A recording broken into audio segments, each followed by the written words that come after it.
Imagine a landscape after a massive wildfire. Everything looks destroyed. Trees burned, ground covered in ash. The air still heavy with smoke. It feels like nothing could survive here.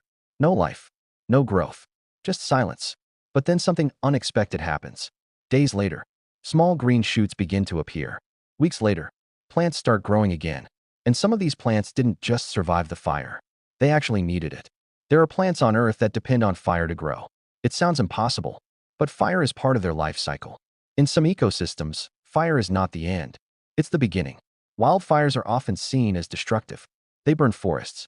They damage ecosystems. They remove vegetation. But in certain environments, fire plays a different role. It clears dead material. It returns nutrients to the soil. It creates space for new growth. Without fire, some ecosystems would struggle to regenerate, and some plants would never grow at all. These plants have developed unique adaptations over thousands of years. Some seeds remain dormant in the soil for long periods. They wait, sometimes for years, until the right conditions appear. And that condition is fire. The heat from fire breaks down the hard outer coating of the seeds. This process allows water to enter. Once water reaches the seed, germination begins. Without the heat from fire, these seeds would remain inactive. Some plants go even further. Instead of waiting in the soil, they hold their seeds inside protective structures. These structures only open when exposed to extreme heat.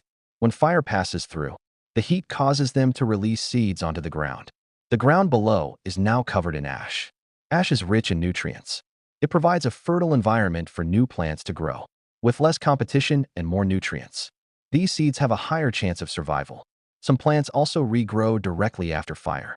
Even if their above-ground parts are destroyed, their root systems remain alive underground. After the fire passes, new shoots begin to grow from these roots. This allows the plant to recover quickly. In fire-prone environments, these adaptations are essential. Plants that cannot handle fire do not survive long-term. Over time, only the most resilient species remain. Fire becomes part of the ecosystem's natural cycle. In some regions, fires occur regularly. These cycles help maintain balance.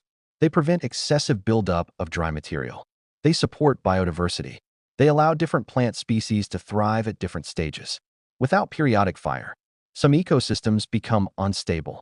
Too much dry vegetation can accumulate. When fire eventually occurs, it becomes more intense and destructive. Controlled fire cycles can reduce this risk. Understanding fire-adapted plants helps scientists manage landscapes more effectively.